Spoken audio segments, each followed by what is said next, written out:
Salut à tous, une nouvelle tête dans les vidéos, c'est moi, Chara Bistouille. Deux mots avant de commencer, je finis mes études de traduction.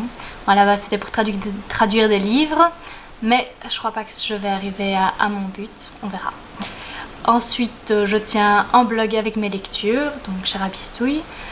Ça fait 2 ans et demi, il y a un peu de tout, quelques coups de cœur, quelques déceptions, tous les genres, donc n'hésitez pas à aller y faire un tour. Et je suis belge, donc voilà, si vous entendez un accent un peu bizarre, c'est normal. Par exemple, je dis un tome 2 et pas un tome. Et si vous m'entendez dire bon, j'ai tout un brol dans ma bibliothèque derrière moi, ou je dois y aller à tantôt, c'est pas grave, ne vous inquiétez pas. Bref, je vais me lancer pour une petite vidéo in my mailbox. J'ai eu envie de me lancer dans les vidéos, même si j'en regarde pas énormément, mais j'ai quelques chouchoutes qui ont réussi à me donner envie avec leur enthousiasme dans leurs vidéos. En vrac, je pense à Amélie du Bazar de la littérature, à Justine de Fairy Neverland, à Nessa de Book and Love, et puis il y avait Cajou aussi, j'aimais beaucoup regarder ses vidéos. Enfin voilà. Donc mon In My Mailbox, c'est pas un si petit que ça en fait, parce qu'il y a une vingtaine de livres. Je vais vous parler de tous les livres que j'ai reçus et achetés ces 2 derniers mois. On va commencer par ceux que j'ai achetés, il y en a 7. Le premier, Fabrice Collin, qui a écrit 49 jours. Je l'avais repéré chez Foucault, qui en avait fait une chronique assez enthousiaste. Je vais vous dire juste un mot sur les livres parce qu'en général je retiens pas.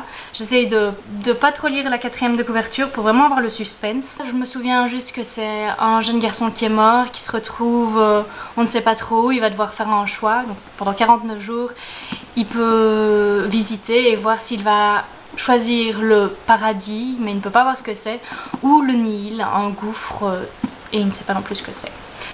Alors, Legend de Marie-Lu, aussi une chronique enthousiaste de Thibaut, cette fois qui m'avait donné envie, d'ailleurs je l'avais mis dans mon blog de la tentation. Une dystopie, encore une fois, qui me tente bien, une histoire d'amour, prévisible.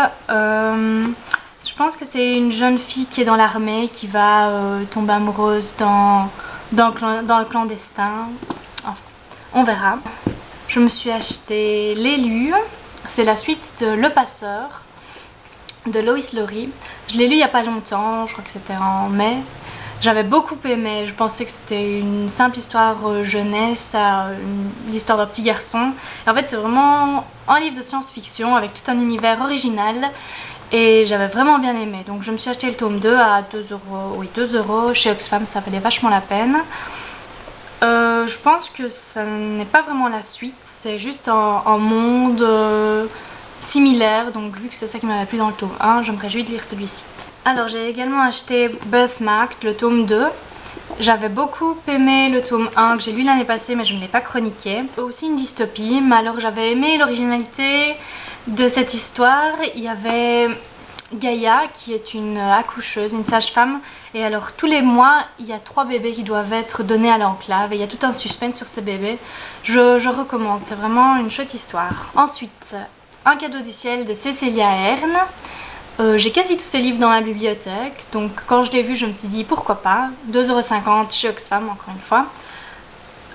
J'avais bien aimé PS I Love You, je vous conseille de le voir même si vous avez vu le film, il est assez différent. Et La vie est un arc-en-ciel, un roman épistolaire assez chouette à découvrir. Donc je ne sais pas trop de quoi parle celui-ci, mais dès que j'ai vu l'auteur, je me suis dit j'achète. Alors avant-dernier livre, The Walking Dead. Je viens de commencer la série, enfin il y a quelques mois. J'ai regardé les 2 premières saisons et j'ai vachement accroché. Donc quand j'ai vu ce livre-ci à 2 € également, je me suis dit quand j'aurai fini la série et que j'aurai envie de me replonger dans cet univers, j'aurai le livre. Je me demande ce que ça peut donner en format livre. Et pour finir les achats, Qui es-tu Alaska de John Green, que j'avais très envie de découvrir. J'ai lu en janvier Nos étoiles contraires, j'avais beaucoup aimé la plume de l'auteur. Donc quand j'ai vu celui-ci qui était dans ma wish depuis très très longtemps, j'ai sauté dessus, je fais oui. Et en plus j'ai proposé au bouquiniste qui le vendait de me l'échanger contre un grand format que j'avais en double. Donc il m'a directement dit oui, vas-y prends ce que tu veux. J'ai pris celui-ci, donc j'ai économisé, je pense qu'il était à 5 €, mais je l'aurais pris de toute manière. Vraiment très très contente de pouvoir découvrir un autre roman de John Green. On va passer à tout ce que j'ai reçu dans ma boîte aux lettres. Il y a eu pas mal de choses. J'ai vraiment eu beaucoup de chance en juin. J'ai fait quelques concours et je les ai quasi tous gagnés. Je sais pas trop ce qui se passait à cette époque-là, mais j'ai quelques petites suspicions. Bon, donc les concours d'abord. J'ai gagné chez Cajou L'Invisible au format .2. Alors, un petit peu déçue de l'histoire. J'ai découvert assez rapidement la chute, donc bon, pour un thriller c'est ballot. Par contre le format .2 m'a beaucoup plu sur la plage, je l'ai lu pendant les vacances, donc couché, facile à porter, pas de crampes au bras, vraiment nickel, donc ça à mon avis j'en rachèterai pour les vacances. Ensuite la révolte de Maddie Freeman que j'ai gagné chez Moody.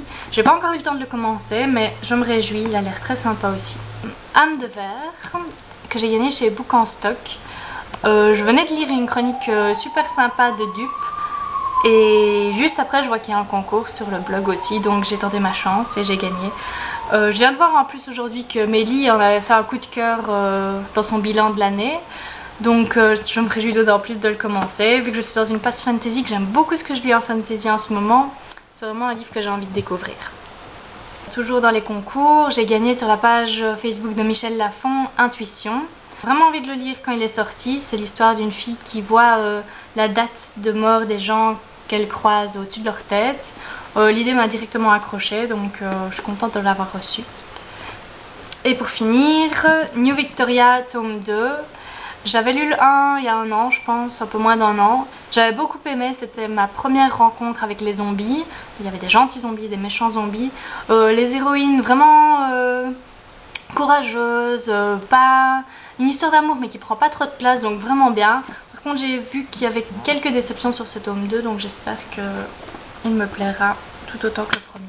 On va passer au partenariat que j'ai reçu.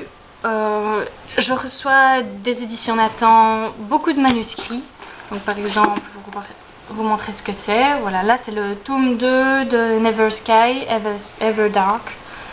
J'ai pas lu le tome 1 et tous ceux que j'ai reçus en fait c'est des tomes 2, 3, 4, 5, 6, donc je vais pas savoir les lire pour l'instant. J'ai pas reçu les tomes 1 avec, donc il va falloir que je me procure les tomes 1 et ça va me prendre un peu de temps, donc je vais pas commencer tout cela pour l'instant. Par contre j'ai reçu Réseau, aussi des éditions Nathan. Je regarde pas trop de quoi ça parle pour avoir vraiment la surprise comme je vous expliquais tantôt, donc ce sera surprise. Je l'ai prévu pour août, donc une de mes prochaines lectures. Ensuite un service presse des éditions La Martinière Jeunesse. Ils ont fait un appel aux blogueurs pour chroniquer ce livre, Kéléana l'assassineuse. Je l'avais repéré en VO et j'avais déjà très envie de le lire, toujours un fantasy qui me plaît aussi, donc je vais le programmer pour août également, vu qu'il sort en septembre. Ensuite, Animal de Victor Dixon, que j'ai reçu aux éditions Gallimard. Je fais partie des nouveaux chroniqueurs, donc je suis super contente. Certains ont reçu La Passe Miroir, il me plaisait beaucoup aussi celui-là, mais bon, j'ai reçu Animal, je me réjouis de le lire. C'est La Malédiction de Boucle d'Or, donc une réécriture de conte encore je suppose, ça me plaît toujours, donc c'est ma prochaine lecture celui-là, parce qu'il sort bientôt. J'ai reçu aussi de Babelio pour les 2 dernières masses critiques, Le Nom du Vent, une bonne brique.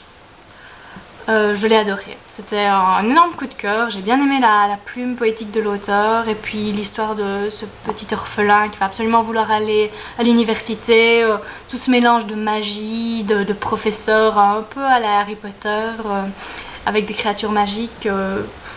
J'ai pas vu le temps passer, même au début c'était un petit peu difficile et puis une fois que j'étais dedans, les 800 pages sont passées comme une lettre à la poste et j'ai très envie de m'acheter la suite, mais je pense qu'il est à 25 €, donc je vais attendre de peut-être le trouver en poche, en poche. Et alors la dernière masse critique c'était une masse critique BD. J'ai coché Lock and Key parce que j'avais entendu beaucoup de bien mais je savais pas du tout à quoi m'attendre et j'ai adoré, c'est un coup de cœur aussi, je l'ai pas encore chroniqué mais c'est une BD assez sombre écrite par le fils de Stephen King et ça se ressent, c'est l'histoire d'une famille qui va habiter dans un manoir où les clés sont magiques et ouvrent sur des mondes un peu spéciaux, je ne vous en dis pas plus mais vraiment une BD que je recommande, je lis pas énormément de BD mais à chaque fois c'est une très bonne découverte donc je vais continuer la série. Et pour finir cette vidéo, Lune Mauve que Mélo m'a envoyée très gentiment. Elle proposait les épreuves qu'elle a reçu le livre chez elle. Donc j'ai directement sauté sur l'occasion et elle me l'a envoyé. Donc je me réjouis de le commencer. J'avais eu beaucoup d'avis positifs dessus. Donc ça fait partie aussi de ma prochaine lecture. Donc voilà, je termine cette vidéo. Ça m'a bien plu. J'espère que de votre côté, vous n'avez pas trouvé ça trop chiant, trop long, que j'ai pas trop blablaté, que j'ai pas trop été. Je vais attendre de voir si je recommence, si ça ressemble à quelque chose en fait. Enfin voilà, je vous remercie de m'avoir écouté jusqu'au bout et peut-être à bientôt.